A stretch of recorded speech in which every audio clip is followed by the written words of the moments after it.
dia a todos, graça e paz, privilégio muito grande e alegria poder estar aqui, uma manhã de louvor, de adoração e de exaltação ao nome do Senhor. A Ele seja dada sempre a honra, a glória, o louvor pelos séculos dos séculos. Aqui é só um ensaio, estamos ensaiando para o grande dia, o dia que vamos eternamente viver num estado de adoração eterna.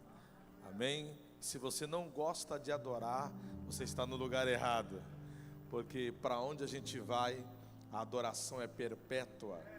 24 anciãos estão diante do trono do Cordeiro, lançando suas coroas, segundo Apocalipse capítulo 5, e dizendo: digno é o Cordeiro de receber honra, poder, exaltação. Então imagine, para o lugar para onde a gente vai ter trabalho, viu? Quem pensa que você vai ficar só voando lá nas nuvens, está enganado. Lá é lugar de trabalho. Haverá um trabalho ininterrupto. Só um detalhe: não haverá fadiga, porque Deus já terá enxugado dos nossos olhos toda lágrima. Amém?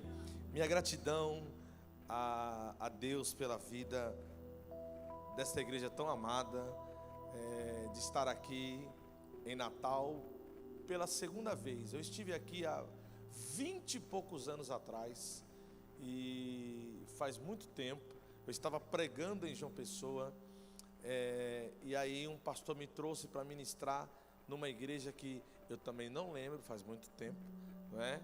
E agora, já parando um pouco no ministério da itinerância, já casado, já vamos para 11 anos de casado, né? Eu e minha esposa, viemos para cá e fomos literalmente, estamos sendo literalmente abençoados pela maneira fraterna, pela maneira tão amorosa com que esta igreja tem nos acomodado, nos acolhido. Então minha gratidão aqui a Deus em primeiro lugar, ao pastor Eliel, nosso pastor presidente, Deus abençoe. Depois eu só quero a receita da fonte da juventude do Senhor, viu? Tá bom? Por favor, só vai me revelar, porque Jesus disse: graças te dou que revelasse essas coisas aos pequeninos. Amém? E também a sua digníssima esposa, pastora Cleusa, Célia, né? Célia, Deus abençoe, pastora. Desde ali da porta, fomos muito abençoados pela hospitalidade. Também o nosso pastor Eliel, Deus abençoe, pastor Eliel Júnior, pastor também que auxilia aqui, e todas as diretrizes, juntamente com o corpo de obreiros. Ao diácono Carlo, que literalmente tem sido um dispenseiro, né? Um diácono no melhor e no verdadeiro significado da palavra, né? Servo, doulos, né? Obrigado pela sua hospitalidade de coração, que a bênção do Eterno repouse sobre sua vida. Também a pastora Karina, esposa do pastor Jane,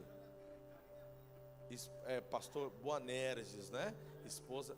Eu já estou fazendo aqui criando já uma contenda aqui já, né, irmão? Logo de manhã, nem cheguei, já estou criando. Eu gosto de citar os nomes, não é? Porque no céu a Bíblia diz que nós vamos ter um nome numa pedra, e só o Filho sabe. Então aqui a gente tem que saber o nome das pessoas. O diabo nos conhece pelo apelido, Deus nos conhece pelo nome, né? Então, pastor Boanerges, né, juntamente com a sua esposa Jane, e o pastor Eliel, que é a esposa Karina, né, que vou ter o prazer de conhecer lá à noite, né, à tarde, né. Em São Paulo a gente falava à noite, né? Porque eu falo São Paulo porque eu estou morando há 1 ano e meio em Recife, e Deus nos soprou para cá. Fazem quase 30 anos que eu estou no Evangelho, e o Senhor, 17 anos desses 30 dedicados integralmente, de maneira integral, motivacional e com o desejo de contribuir para o reino. 17 anos viajando, pregando, e nessas caminhadas Deus me apresentou minha esposa. Você ganhou na loteria, filha. E eu também. Outro dia eu estava pregando numa igreja, o pastor olhou para mim, para minha esposa, e disse para mim: você orou bastante, né? Eu disse: graças a Deus, né, pastor? Quem gosta de beleza interior é decorador, né? Aí quando ele olhou para ela e disse assim: você nem vigiou a minha filha. Eu falei: pastor, isso acaba comigo, né? Mas tem que ter um contraste, né? O cappuccino. Estamos há 10 anos casados, vamos para 11. Temos a Helena, e está aqui o meu maior ministério. Está aqui as minhas ovelhas, né? E é bom quando você prega diante da esposa, que você não pode mentir. Aliás, crente não mente, né? Ainda mais quando você prega diante da sua família. Você tem a maior responsabilidade de pregar aquilo que você vive e viver aquilo que você prega. Então, eu louvo a Deus pela vida da minha esposa, que também tem sido usada no ministério da palavra. Ela é veterinária. Ó, que junção. Um pastor casou com a veterinária. Ela cuida de bicho e eu cuido de gente. Um dia ela falou assim: não sei o que é melhor, mas gente continua sendo gente, e continuamos amando gente. O dia que nós deixarmos de gostarmos de gente, deixamos de ser gente. Gente sempre vai ser gente.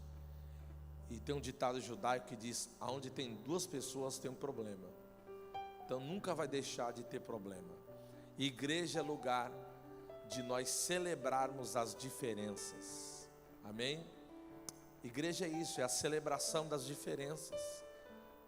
É onde a gente se conecta sendo diferente, mas o que nos une é maior do que aquilo que nos separa. Amém? E também agradecer ao pastor Eric Melo, meu amigo, um amigão do coração que Deus me deu aqui. Eu disse: pastor Eric, o senhor vai me ajudar a comer todas as comidas aqui do Nordeste. Eu gosto, eu amo, sou apaixonado pela comida nordestina, mas minha esposa não é muito fã não, pastor.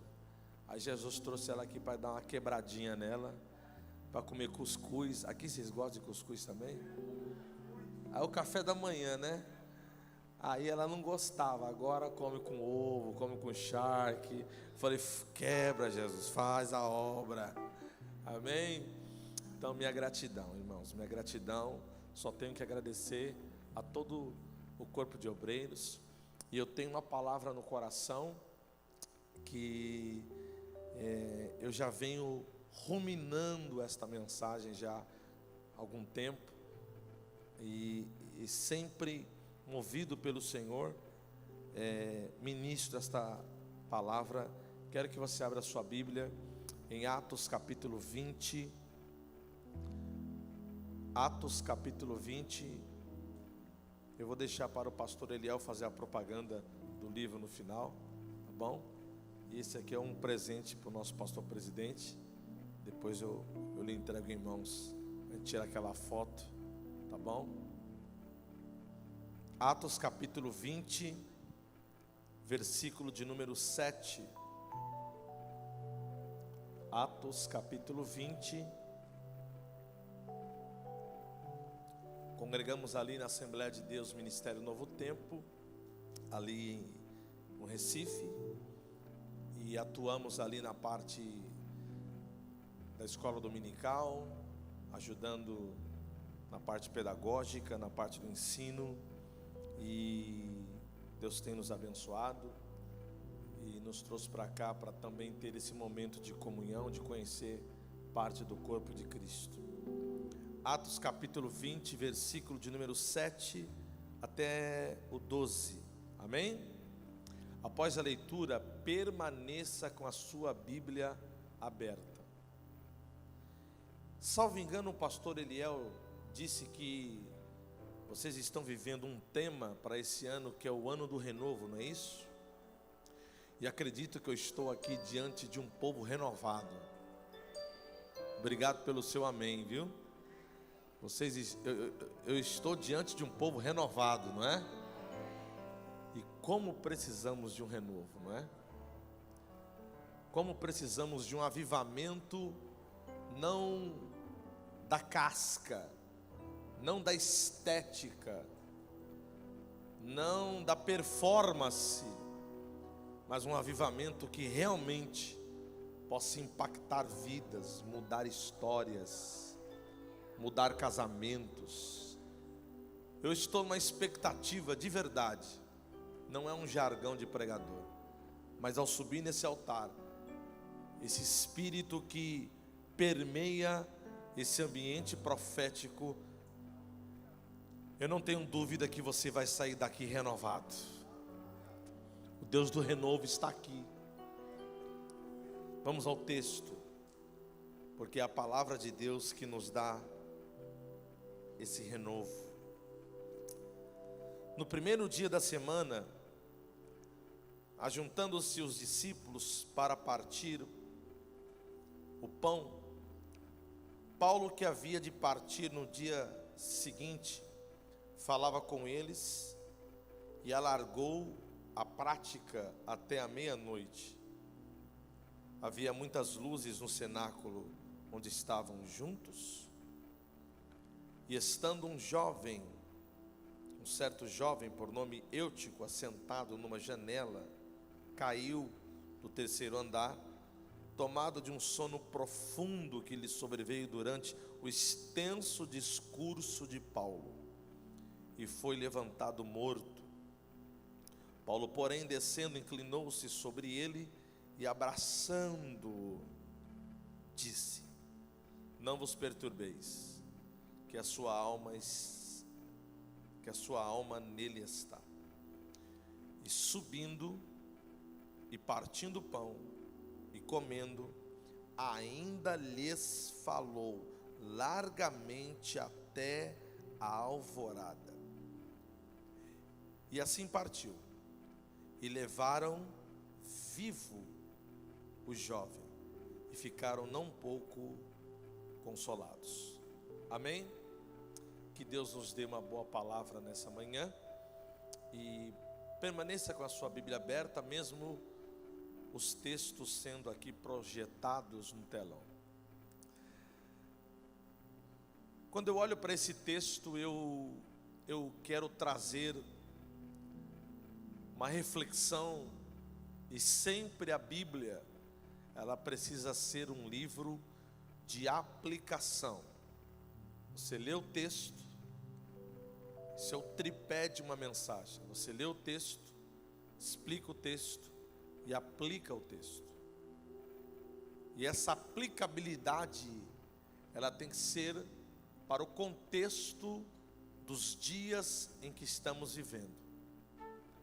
Então quero de maneira minuciosa, mas também cirúrgica, trazer esta revelação que o texto nos apresenta e que Deus colocou no meu coração. O apóstolo Paulo, na minha concepção, no Novo Testamento, abaixo de Jesus, sempre abaixo dele, um dos homens mais brilhantes foi o apóstolo Paulo. Nas suas 13 cartas, epístolas, divididas em 3 partes, cartas às igrejas, cartas pastorais, e uma única carta que ele tem e faz questão de escrever a próprio punho, que é a carta de Filemão, chamando ele de meu filho, de que gerei nas minhas prisões. Paulo, ele é um homem que compreendeu a espinha dorsal do cristianismo, e suas cartas revelam para nós a forma de como devemos seguir a Cristo de maneira simples. E ele mesmo diz: nunca se apartam ou se apartem da simplicidade do Evangelho. O que me encanta é que o Evangelho é tão simples, mas ao mesmo tempo faz coisas extraordinárias. Mas hoje estamos vendo uma inversão de valores, aonde estão pegando o extraordinário e estão tornando em coisas simples. E o apóstolo Paulo, ele teve aquele encontro em Atos capítulo de número 9, no caminho de Damasco, e a Bíblia diz que ele respirava ameaças de morte.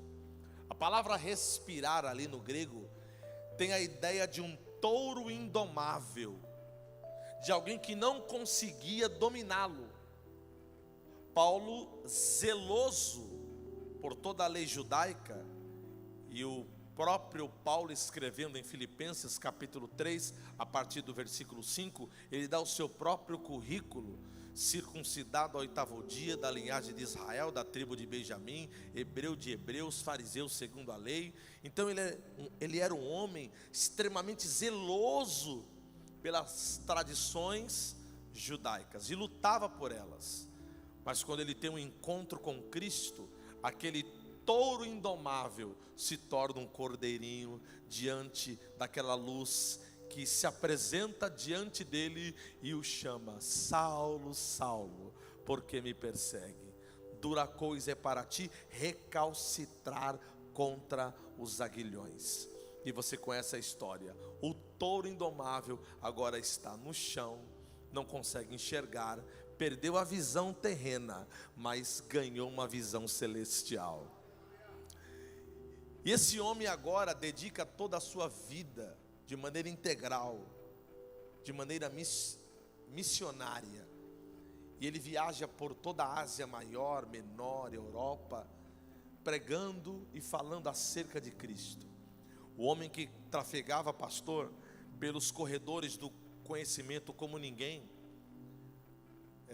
Eusébio de Cesareia chega a dizer que Paulo falava 5 idiomas.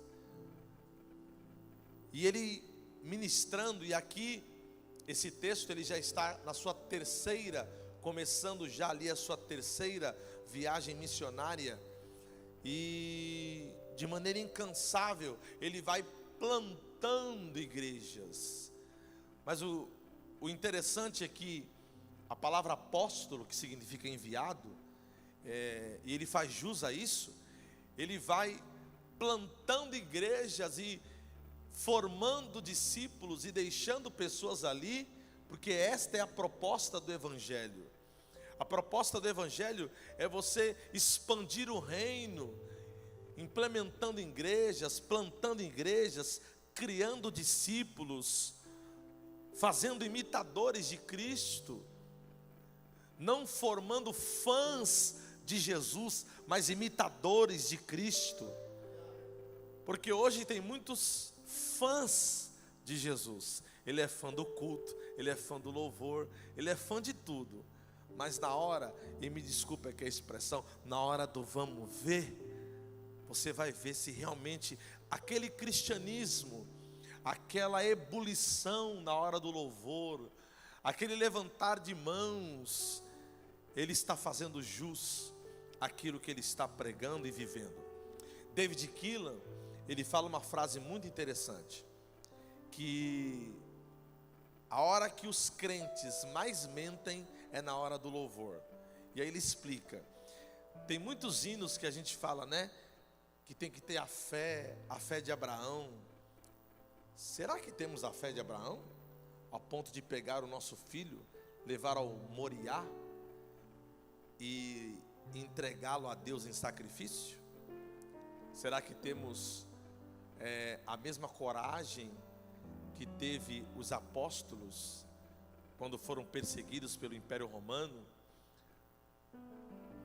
Isaías, que foi cerrado ao meio. Paulo vai dizer que nele não havia nada de precioso, desde que ele cumprisse o ministério que lhe foi concedido. Que nesta manhã, meu querido, o nosso evangelho não seja de performance. Que nesta manhã a nossa pregação não seja de boca, mas seja da vida. Que a nossa pregação seja o que Jesus disse: vós sois o sal da terra e a luz do mundo. Você não é o docinho do mundo, você é o sal desse mundo. Onde as pessoas vão olhar para você e vão saber que você vai dar o sabor. O sal também preserva, porque naquele tempo eles preservavam os alimentos com sal. E Deus está contando com esta geração, não uma geração de performance, não uma geração de coisas externas, mas coisas que de dentro para fora, uma ebulição do Espírito, uma renovação aqui de dentro, possa emanar daqui de dentro para fora. Porque Paulo disse em 2 Coríntios 4, 7, temos porém um tesouro dentro de vasos de barro, para que a excelência do poder seja dele e não nossa. Porque importa que nós diminuamos e ele cresça. Você pode dizer amém por isso? E Paulo vai pregando isso, ele vai abrindo caminhos e plantando igrejas e deixando pessoas e preparando gente para passar o bastão. E aqui ele encontra com alguns irmãos em Troade. E na cidade de Troade, que ficava alguns quilômetros até da cidade de Troia, ele está com alguns companheiros. No versículo 4 você vai ver o nome dos companheiros que estavam com Paulo. E no versículo 7, a Bíblia diz que no primeiro dia da semana, no domingo, eles vão celebrar a Páscoa, o Pessa. E ali com os irmãos da cidade de Troade, Paulo ele encontra um lugar, um cenáculo, um ambiente no terceiro andar, e ele começa o momento do Pessa, o momento da celebração da Páscoa, e ele vai ministrando. No versículo 7 diz que ele vai ministrando, e acredito eu, o texto não está explícito, mas está implícito, que ele alarga a prática do discurso, a pregação, até a meia-noite. Pessoal, quem está pregando aqui é Paulo. Quem está ministrando naquele cenáculo é Paulo. Quem está falando ali é Paulo. E Paulo parece que se empolga com a pregação e começa a ministrar. Agora parem para pensar, eu começo a ministrar agora. Imagine você nesse ambiente, nesse lugar, nesse cenáculo, que ficava num terceiro andar, ouvindo Paulo pregar, ouvindo a pregação do apóstolo Paulo, ouvindo o discurso bíblico cristocêntrico da boca do apóstolo Paulo. Eu não sei você, mas eu ficaria: fala mais, Paulo, prega mais, fala mais, Paulo. E a Bíblia diz que nesse mesmo ambiente, e eu estou criando aqui, fazendo uma conjectura, que nós estamos aqui nesse cenáculo, e longe de mim ser Paulo, Mas fazendo aqui uma conjectura, imagine eu pregando, sendo como Paulo, e os que estavam no cenáculo dizendo: prega Paulo, fala Paulo, manda mais Paulo, porque suas palavras são como flecha na nossa alma. A sua palavra, as mensagens que saem da sua boca revelam Cristo para nós. Prega Paulo, fala Paulo, a minha alma está sendo abastecida, Paulo, a minha alma está sendo invadida pela ministração da sua palavra. Prega Paulo, prega Paulo. E Paulo continua pregando. Só que naquele mesmo ambiente, eu estou falando de um mesmo ambiente, havia um jovem por nome Eutico. A palavra Eutico, o nome Eutico significa afortunado. E esse jovem, diz o versículo de número 9, que no mesmo ambiente, onde todos estavam ouvindo uma pregação maravilhosa, esse jovem, pastor Eliel, está no mesmo ambiente, porém em um local que eu não aconselharia você estar, assentado numa janela. Eu não sou de fazer isso, mas se você puder dizer assim para o seu irmão: não fique na janela, é perigoso, viu, meu irmão?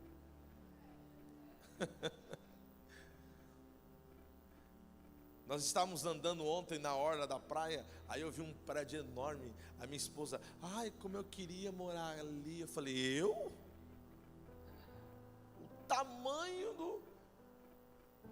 enorme. E eu fico sentado na janela, e Paulo ministrando. Como é seu nome, querido?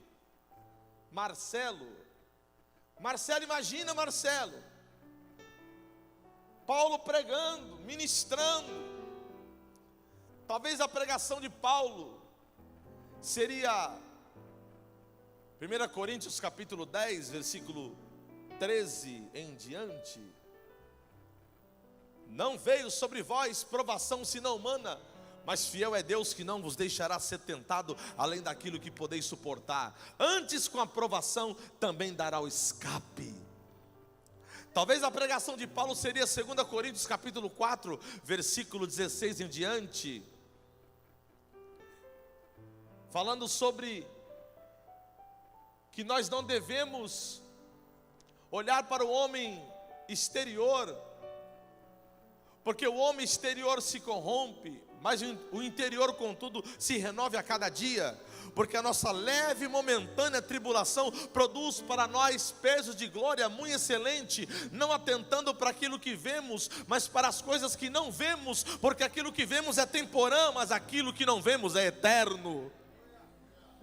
Talvez a pregação de Paulo seria Romanos capítulo 8, versículo 37, 38 e 39. Mas em todas estas coisas somos mais do que vencedores por meio daquele que nos amou, porque estou certo de que nem a morte, nem a vida, nem os anjos, nem os principados e nem as potestades, nem o presente, nem o porvir, nem a altura, nem a profundidade, nem qualquer outra criatura poderá nos separar do amor de Deus que há em Cristo Jesus, o nosso Senhor.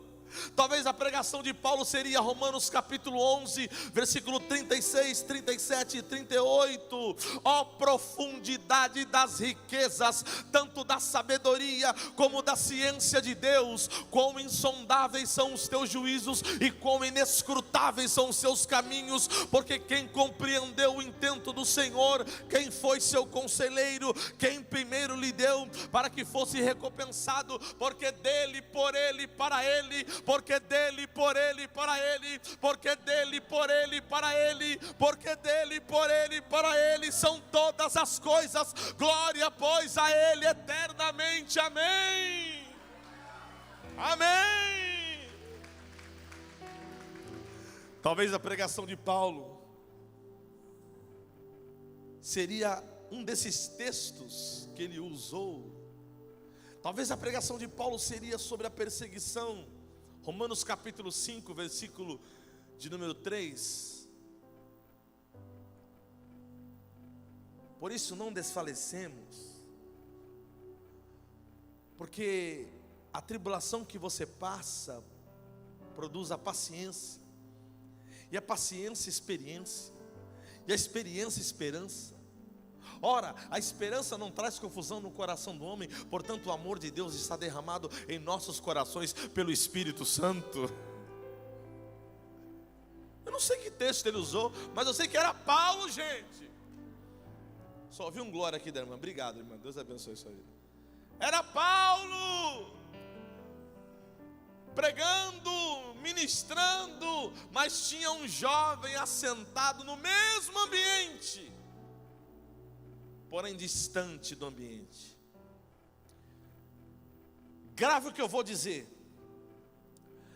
A parábola do filho pródigo, em Lucas capítulo 15, não é de alguém que se desvia quando sai da casa do pai. É alguém que já está desviado dentro da casa do pai. Porque quando ele pede a herança, ele não pede fora da casa do pai. O que eu vou dizer é forte. Eu não sei se você vai dar glória a Deus, mas eu vim aqui para ministrar. Quem tem ouvidos ouça o que o Espírito diz à igreja nesta manhã. Ele diz: dai-me a herança que me é de direito. Mas o pai não tinha morrido, e herança só é dada quando alguém morre.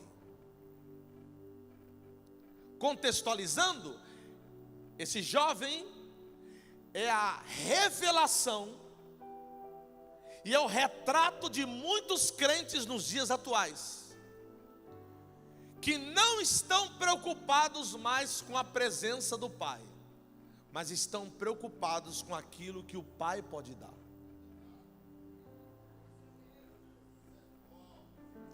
Eles não querem mais a presença do pai, eles querem a vitória do pai, a bênção do pai, a porta aberta do pai. Acabou glória, né, gente? O emprego do pai, o namoro do pai, o casamento do pai, o carro do pai, a casa própria do pai. Mas e o pai? Não, eu não quero, eu quero o que o senhor tem para me dar. Aí você olha para fora e fala assim: ai, fulano se desviou.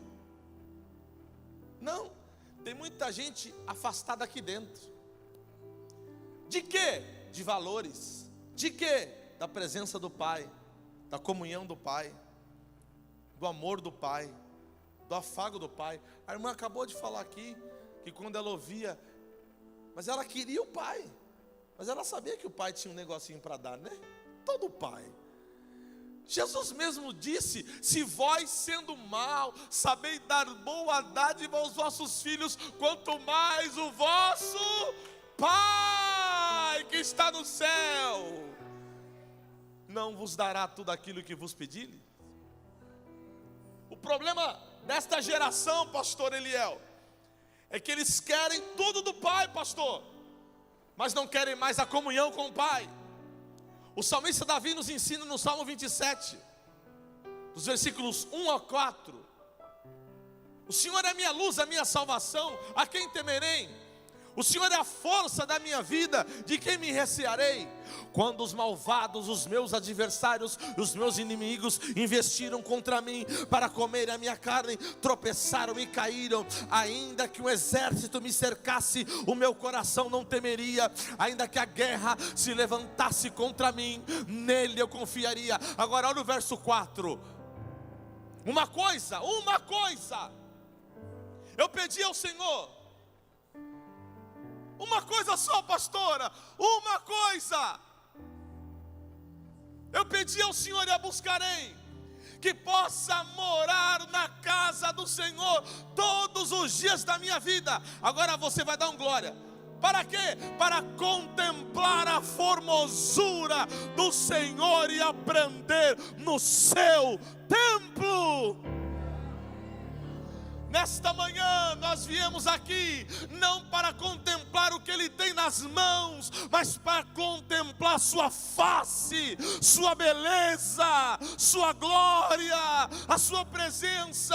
Enquanto ministro, o Espírito de Deus passeia e sonda cada coração nesta manhã, porque Ele é o nosso Pai, Ele é o nosso Pai.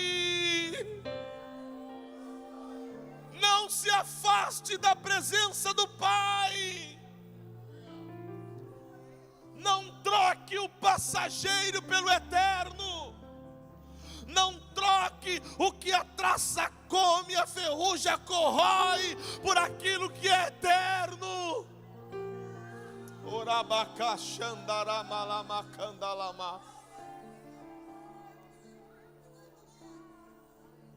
Pastor, então eu não devo ter coisas? Claro que deve.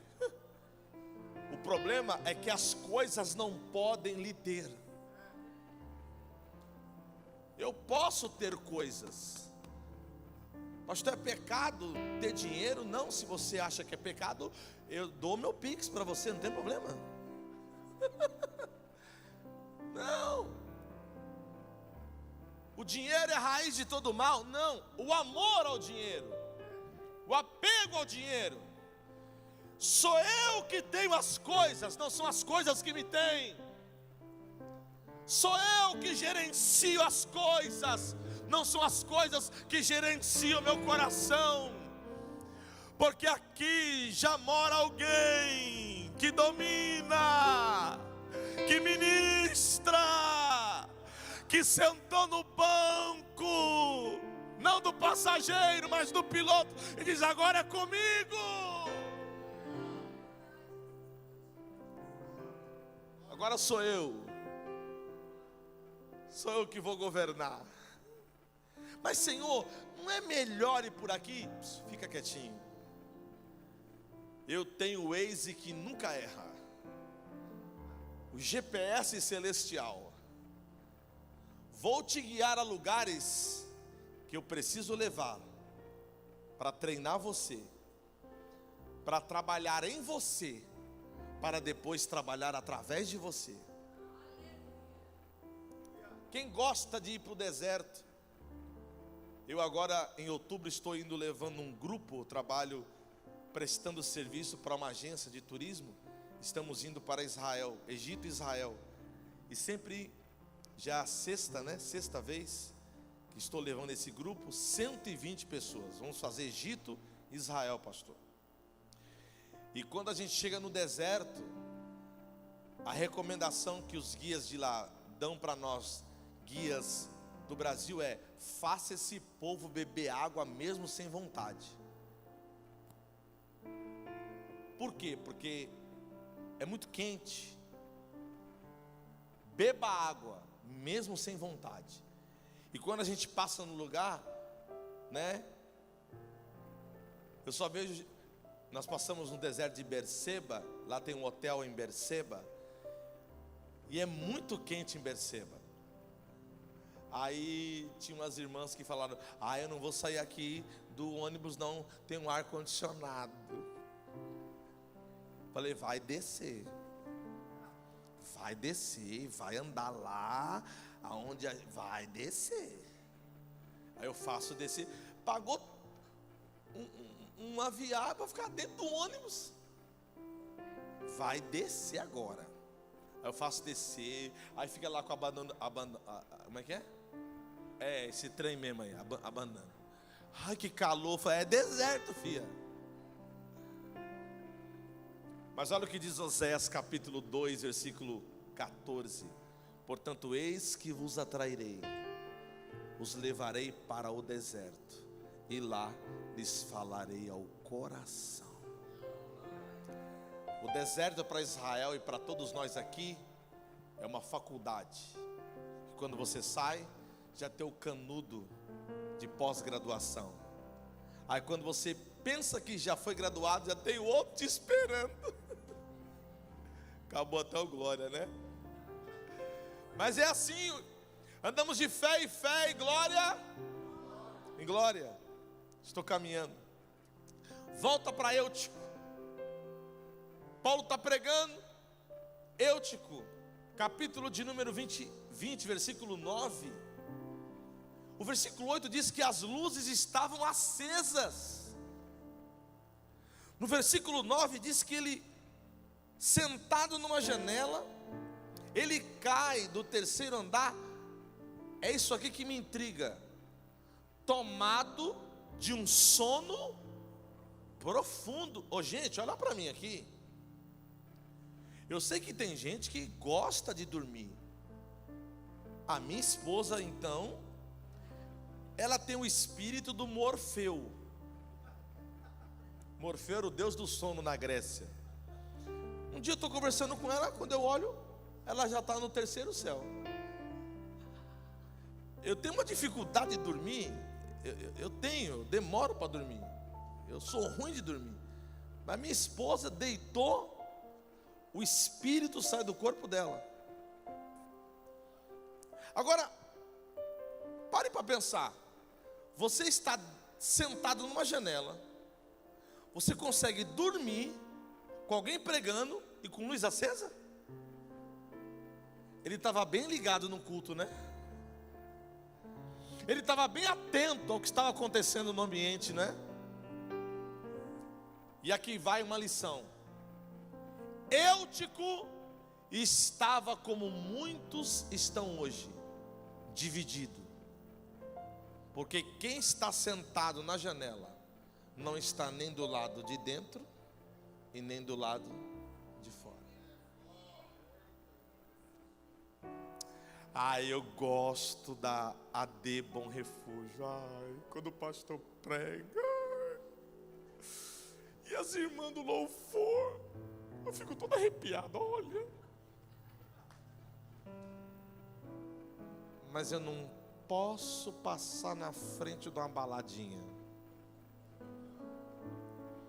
Quando eu vejo aquela que desce redondo,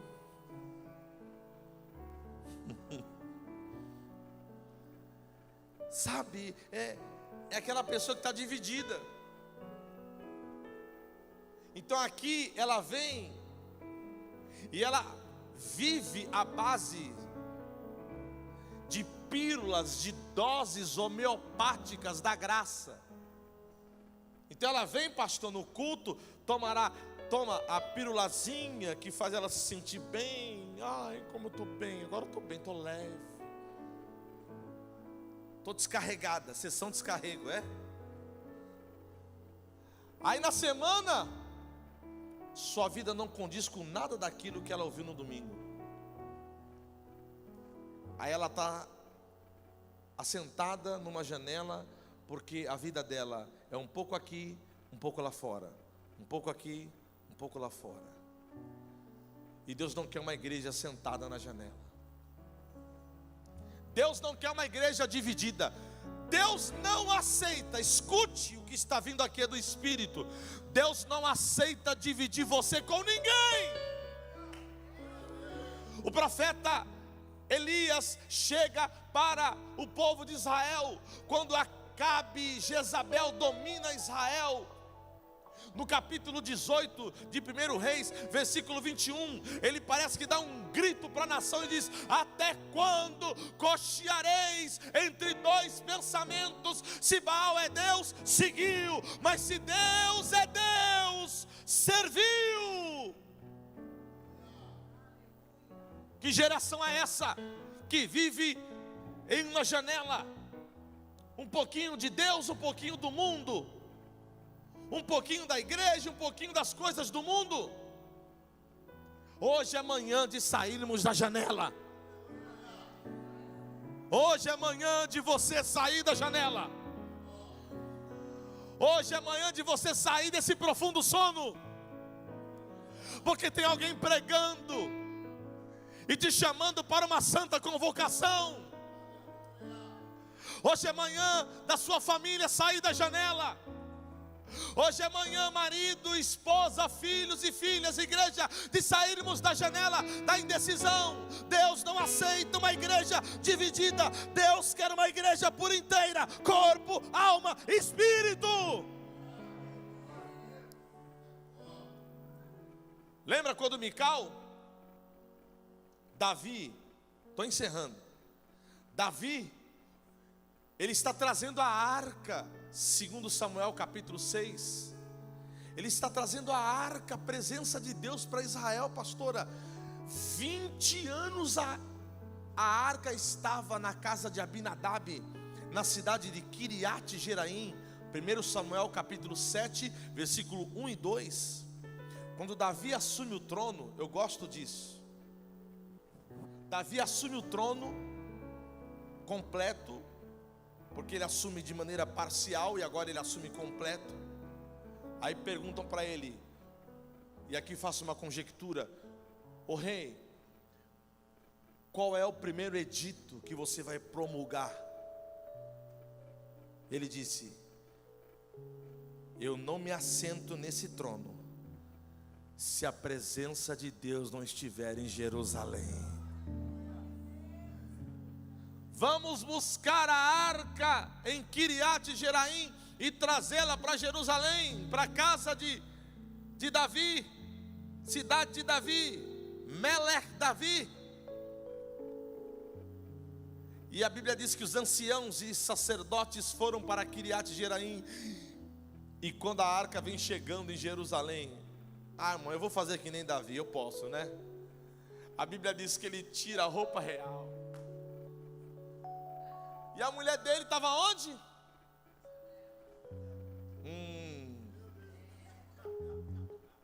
A mulher dele, vendo Davi tirando a coroa, tirando a vestimenta real, no meio do povo, e Davi, só o Senhor é Deus. A presença está voltando. O texto diz que a arca estava entrando, segundo Samuel capítulo 6, versículo 16. A arca estava entrando.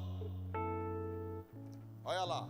E sucedeu que, entrando a arca do Senhor na cidade de Davi, Mical, filha de Saul, estava olhando pela... Meu Deus, diga para o seu irmão, pelo amor de Deus, sai da janela, meu irmão. Vem para o meio do povo, vem para onde está a presença de Deus, a glória de Deus. E Davi, eu não aguento esse evangelhozinho de etiquetazinha. Eu vou falar. Esse evangelho de patricinhas de Beverly Hills. Esse evangelhozinho engomadinho.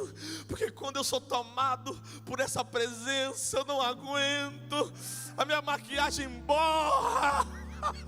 O meu cabelo, a minha chapinha vai para o espaço. Eu começo a sentir algo que eu nunca senti. Que a cocaína não me deu, que a droga não me deu, que a bebida não me deu, mas essa presença me deu, pastor. E Davi sai dançando no meio do povo. Parece que Davi está dizendo: podem se alegrar, porque chegou no meio de Jerusalém o próprio Deus, a presença de El Shaddai. E a mulher, aonde? Parece um louco. Chamou Davi de vadio. E Davi comendo... Vou traduzir, tá? Versão Márcio, capítulo 1, versículo 1. Davi comendo pão com mortadela, cuscuz com o povo. E vamos, se alegra, Deus está no nosso meio. E ele vai distribuindo alimento para o povo. Quando ele volta para casa, está a mulher dele assim, ó. Muito bonito, hein? O rei esqueceu quem você era?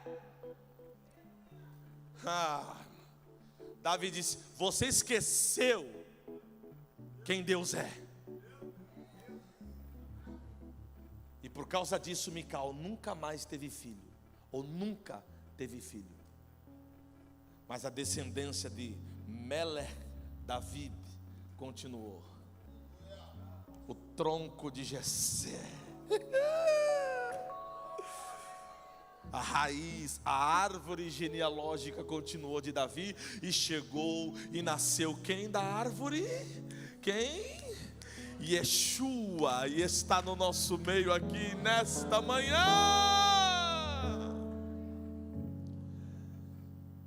E o Eutico caiu, irmão. Imagina, pastor Eliel pregando aqui avivado. Pastor Eliel já vi que é animado, né, irmão?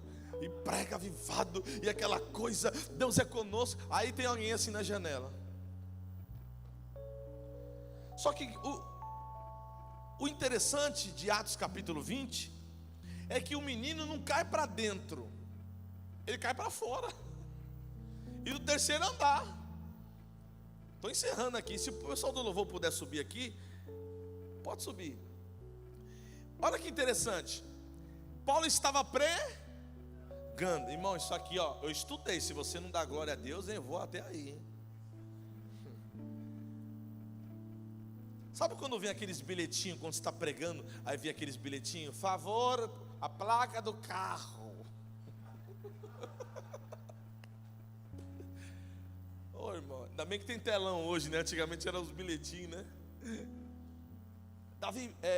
Paulo pregando, e porque tá, daqui a pouco, né? Parafraseando, né? Mas chega um bilhetinho. Ô Paulo, um menino caiu aí quando você estava pregando. Eu acho que ele morreu. Imagina, Paulo estendeu o sermão dele, pastor, até meia-noite. Só que olha que interessante, Deus me deu essa revelação aqui. Oh, glória, 3 vezes, irmã, eu nem falei, ela já pegou já. Essa aí saiu da janela faz tempo. Paulo, ele só parou por um momento a pregação.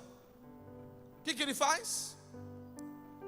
Versículo 10 diz que ele desce, se ajoelha, olha lá, abraça o menino e diz: não morreu não, só deu um vacilo.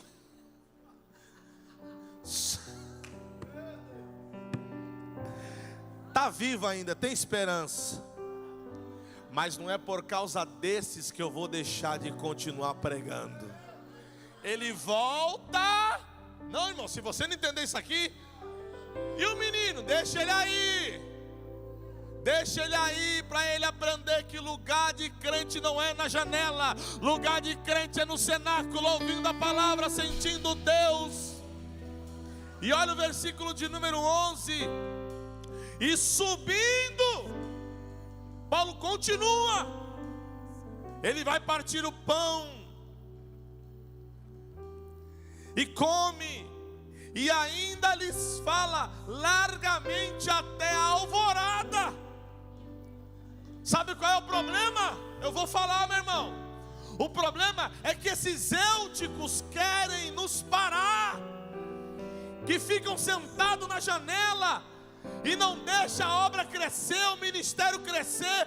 Eu vou falar, Jesus, eu vou voltar à noite aqui também, mas eu vou falar hoje aqui. Atrapalha o pastor, reclama da igreja, reclama de tudo, mas fica onde? Na janela. Paulo disse: não é por sua causa que a obra vai parar, não. Você ainda tem esperança. Eu vou voltar lá e continuar o meu ministério, pregando a palavra. Não deixe ninguém apagar o seu ministério.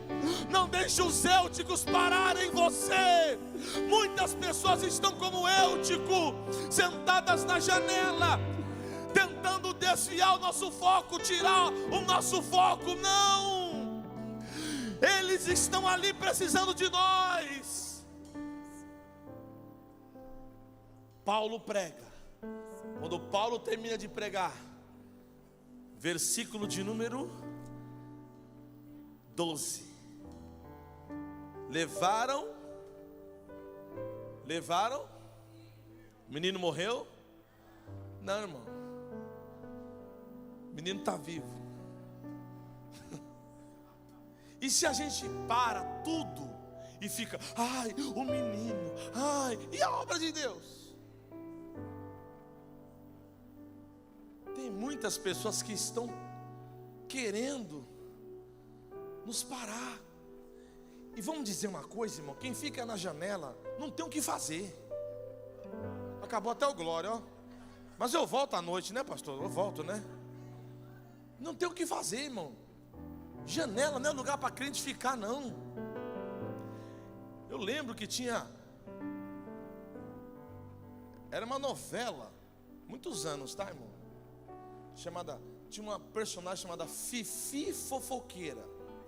Quem lembra? Vocês lembram? Ninguém levanta a mão agora, né?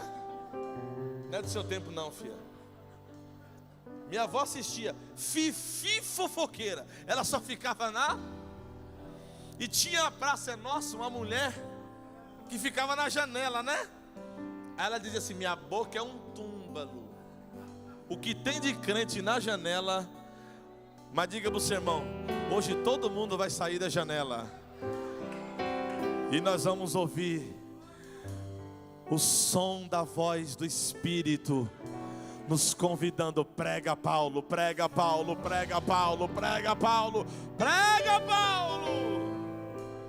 Fica de pé em nome de Jesus. É uma manhã que você precisa sair da janela. Eu aprendi que é do altar que emana a palavra de ordem. É do altar. Calvino dizia, salvo engano, uma frase de Calvino, que o púlpito é o trono de Deus na terra, de onde Ele governa o seu povo. É daqui que emana a adoração, que abre e pavimenta o ambiente para que possamos receber esta palavra. Quantos receberam esta palavra? Mas não é só receber a palavra, é viver e tomar uma decisão. Pastor, eu realmente estou na janela. Jó disse assim: na verdade, se eu errei, o meu erro ficará comigo. Ele assume o erro. Nós não podemos ter a síndrome do Éden. A culpa é da mulher, a culpa é da serpente. Enquanto eles louvam, com a permissão dos nossos pastores, se você sentir de sair do seu lugar e vir aqui no altar, eu quero orar por você. Ah, pastor, é vergonhoso? Jamais, porque haverá um avivamento hoje na sua vida. Sai do seu lugar e vem aqui na frente, eu quero orar por você. Enquanto eles adoram, sai do seu lugar. Eu quero orar por você que se encontra afastado do Pai, não da casa do Pai, do Pai. Isso, venha. Deus te abençoe. Você pode fechar os seus olhos e adorar o Senhor nesta manhã.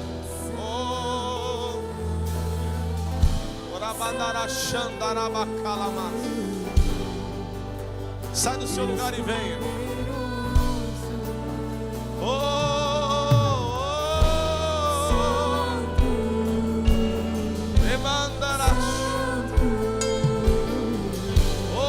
Sai do seu lugar. Vem buscar pela tua casa, pela tua família.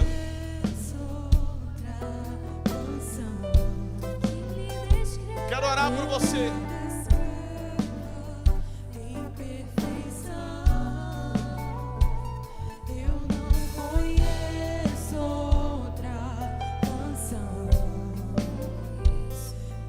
Vem. Eu tenho um tempinho ainda.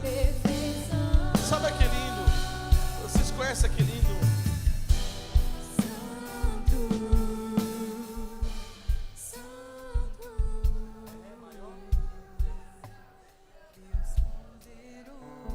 Sai do seu lugar.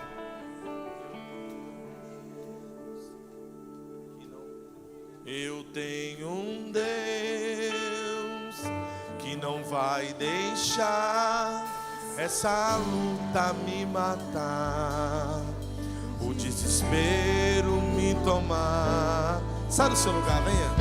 Por mais pressão que seja a situação, o controle ainda está na palma de suas mãos. Oh, eu tenho um Deus. Eu tenho um Deus que não vai deixar essa luta me matar, o desespero me tomar.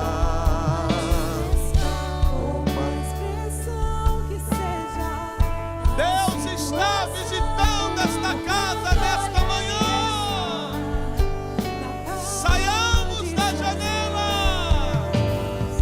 O choro dura uma noite, mas a alegria ela vem pela manhã. Eu creio, eu creio. Choro dura uma noite, mas a alegria ela vem